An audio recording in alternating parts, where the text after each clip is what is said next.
Welcome to the first video in our Dorico 3.0 update series. I'd like to talk about miscellaneous improvements to the program at this time, and I'd also like to spend some time on the new Sound Iron Olympus Choir Micro plugin, which is quite nice. The most obvious change, perhaps, when you first open up Dorico 3.0 is the color. If you're in dark mode, it'll look like mine, a bit darker, more contrast. I'm going to go into Preferences, Command, Comma on the Mac. I'm going to go up to General, Window, and let me show you the light theme, and that too has a little bit of a different look with more contrast as well. Let's go back to my preferred view, which is dark, hit apply. While we're in preferences, let's take a look at files. And one of the things that happened is autosave no longer has your choice of file path preferences. So it automatically defaults to the application data folder at your user level. This is meant to clean up accidental deletions. Let me go ahead and hit escape and get out of that. Undo redo has a nice feature. Go up to edit, and here I have an undo. It says show VST instrument. So it's showing you the last action that you did.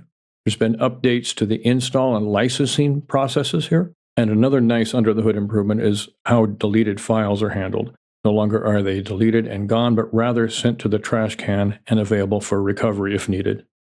Let's go back into preferences and take a look at some of the improvements in recording settings. I've selected play here. I've navigated down to recording. Here you have enable MIDI through.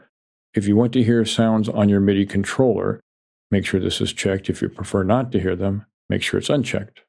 Another new feature while we're here is within MIDI input devices. We could always select one before. Now you can do this on the fly in Dorico while it's open. Let's go ahead and get out of that. And we now have a MIDI activity light in the very bottom right-hand corner. So anytime you generate MIDI information from your controller, you'll see the light flashing down here in the bottom right. Go ahead and close this, and we'll discard our changes. I have this project set up with a Bach chorale or a snippet thereof as an SATB score, and we're going to jump into play mode, Command 4 on the Mac, and take a look at the Olympus Micro Choir. Bring that up here, and this is now the default playback device for vocal parts. And let's do a quick overview of this. You have a pane over here that says layer 1 and a pane or panel over here that says layer 2. The controls are identical.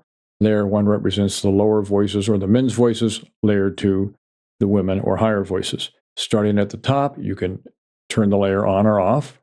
You can pick the articulation from the menu here.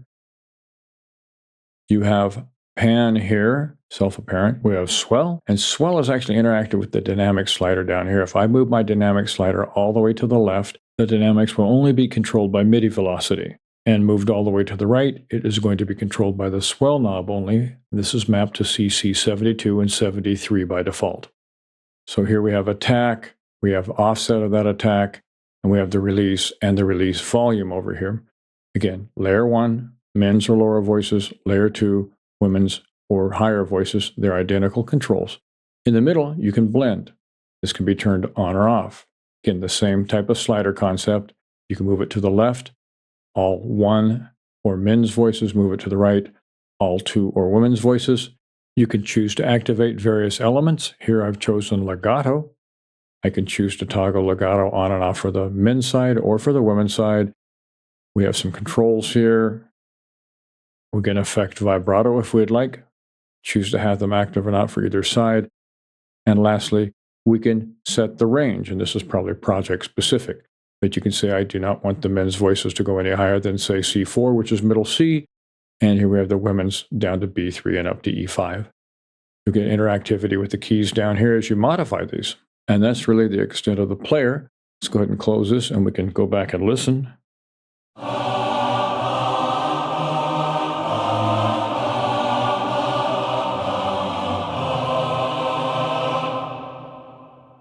Hope this gives you a tip or trick or two, and there's plenty more videos to come on Dorico 3.0.